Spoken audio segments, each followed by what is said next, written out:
जय हिंद दोस्तों। बिहार में एक नए राजनीति की शुरुआत होने जा रहा है जिसका नाम है जन स्वराज पार्टी। चलिए आज जन स्वराज की कुछ वीडियो पे हम चर्चा करते हैं। सबसे पहले इनका एक वीडियो सुनेंगे जो प्रशांत किशोर है, जन स्वराज का जो संस्थापक माने जाने वाले हैं, उनका सबसे पहले आप लोगों को वीडियो सुनाता हूँ। कहता है भैया लग रहा है धीरे धीरे चर्चा शुरू हो गया है, 2 4 5 सीट तो इन लोग को आ सकता है, किसी से गठबंधन कर लीजिए तो भैया बात बन जाएगी। तो हमने क्या कहा याद रखिए, जन स्वराज कितना सीट लड़ेगा? 242 नहीं, कितना? जोर से बोलिए कितना? जन स्वराज 243 सीट लड़ेगा। 243 हाथ उठाइए, बोलिए लड़ना चाहिए कि नहीं लड़ना चाहिए? गठबंधन की 243। हम सुन, ऐसा है हम उन युवाओं को तैयार कर रहे हैं जो आने वाले वर्षों में या तो हम लोग अर्श पर मरेंगे या फर्श पर मरेंगे, बीच में नहीं लटकना है। किसको किसको बीच में लटकना? हाथ उठाइए। ये नीतीश कुमार हम लोग को हिला हिला के झुला झुला के पागल कर दिया है।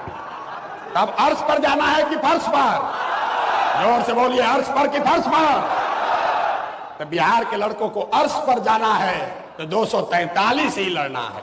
और पढ़ाई का क्राइटेरिया अब बोलना नहीं है, वोट देना है। देखिए इस सभागृह में बैठे हुए कई लोग अगले साल, ज्यादा आगे नहीं, अगले साल आपको लिख कर देता हूं, नहीं होगा तो गर्दन पकड़िएगा हमारा। इस सभागृह में बैठे हुए लोग मंच सम्मिलित है, उसमें कितने लोग अगली साल सदन में बैठेंगे? बैठेंगे कि नहीं बैठेंगे? दम नहीं आया लोगों की आवाज में।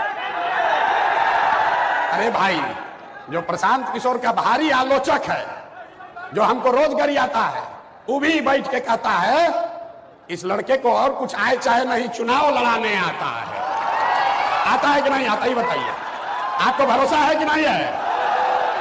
अगर किसी को चुनाव लड़ाने आता है तो प्रशांत किशोर को चुनाव लड़ाने आता है। तो एक काम मेरा आप लोग कीजिए, जो नेता उछल उछल के अभी बोल रहा है, जो भी बोल रहा है, उसका नाम नोट करके हमको भेजिए। 243 में उसका सूची पहले नंबर 1 पर टांगेंगे, उसी को पहले उल्टा लटकाया जाएगा। ये होना चाहिए कि नहीं? तो जितना आप लोग युवा साथी हैं, अब आज से जो नेता, जिसको खुला चुनौती दे दीजिए, जिसको सुन लीजिए क्या कहना है तो सुन लो भाई। 50 आदमी सामने आया है लड़ने, यहां पर तो टोटल 1200-1500 लोग हैं, वो भी बताते हैं कौन 1200 है। तो पहली चुनौती दे दीजिए कि जो सामने से चाहे वो मीडिया में आकर बता दे कि हम जन स्वराज से लड़ने को तैयार है, उसी को पहले उल्टा लटकाया जाएगा। अब देखिए कि आधा लोग का हाथ पांव फूलने लगेगा कल से। होना चाहिए। तैयार है ना? तैयार है कि नहीं है?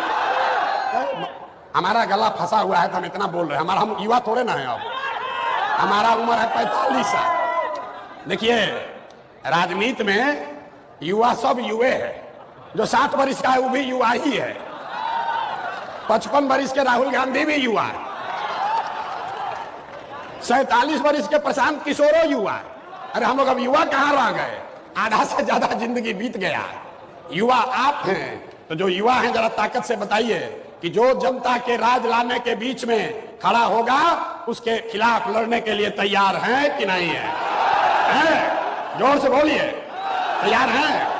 ठान देना लड़ाई ठान देना, चुनौती स्वीकार कर लेना। तो एक ऐसे ही युवा से आपका परिचय कराते हैं। इनको लोग कहता है असम का सिंघम है, सिंघम। बुलाइए ताली जरा। जिस तरह से जन स्वराज पार्टी का जोर शोर से तैयारी हो रहा है, कहीं ना कहीं राजनीतिक जगत में ये एक अच्छा उज्जवल भविष्य है। लेकिन इसी के साथ मैं कुछ बातें जो मुझे अच्छा नहीं लगा, उस चीज को मैं रखना चाहूंगा। जो जन स्वराज पार्टी एक नई पार्टी है, नई शुरुआत है। मैं सबसे पहले प्रशांत किशोर जी को बधाई देना चाहता हूं, इन्हें शुभकामनाएं देना चाहता हूं कि इनके नए जीवन की शुरुआत के लिए, राजनीति की पारी की शुरुआत के लिए युवाओं को एकत्रित करने के लिए बहुत बहुत धन्यवाद और बधाई।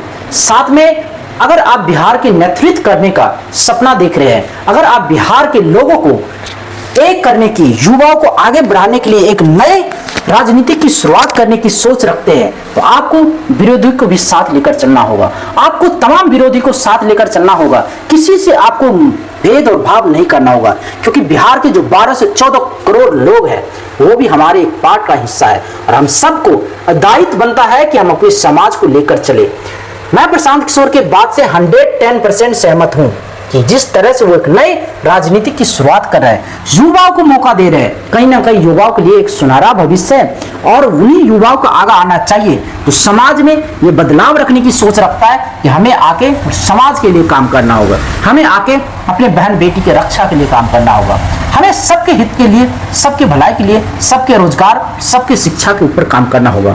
हमें भेदभाव की राजनीतिक नहीं करना है, हमें ऐसा राजनीतिक नहीं करना है जिस राजनीतिक से कहीं ना कहीं हमारे समाज आहत हो, हमारे समाज में लोग पिछड़ेपन की तरफ जाए। हमें आगे बढ़ाने की जरूरत है। और बस आप सब क्या सोचते हैं जन स्वराज पार्टी के बारे में, और आप सबसे मैं अपील करना चाहता हूं कि जन स्वराज को आप लोग समर्थन दीजिए, सपोर्ट कीजिए। बस जन स्वराज पार्टी के लिए ढेर सारी शुभकामनाएं और बधाई। आप क्या सोचते हैं प्रशांत किशोर के बारे में, अपना राय कमेंट बॉक्स में जरूर दीजिएगा।